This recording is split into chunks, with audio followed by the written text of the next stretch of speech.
সুষ্ঠুভাবে রামনবমী পালনে তৎপর রাজ্য প্রশাসন। রাজ্য জুড়েই আজ কড়া নজরদারি রাখা হয়েছে, সতর্ক পুলিশি ব্যবস্থা। রবিবার এলাকাভিত্তিক নজরদারি চালাতে 29 জন আইপিএস অফিসারকে বিশেষ দায়িত্ব দেওয়া হয়েছে। ড্রোনেও চলবে নজরদারি। বেআইনি মিছিল করলে কড়া ব্যবস্থা নেবে পুলিশ। নির্দিষ্ট কয়েকটি রুটেই একমাত্র যাবে রামনবমীর মিছিল।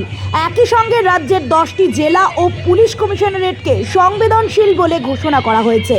আসানসোল, হাওড়া, হুগলি, উত্তর 24 পরগনা, দক্ষিণ 24 পরগনা সহ জেলা ও জেলা কমিশনারেটগুলিকে সতর্ক করা হয়েছে। সেগুলির মধ্যে 5টি বড় মিছিল হবে। এই মিছিলগুলি শুরু হবে Entally, picnic garden, central avenue, Hastings, Kashipur থেকে। প্রত্যেকটি মিছিলেই থাকবে পর্যাপ্ত সংখ্যক police.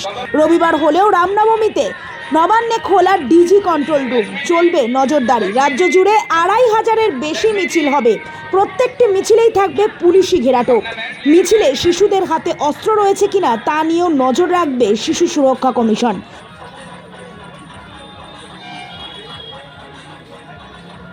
Bureau report, the voice now.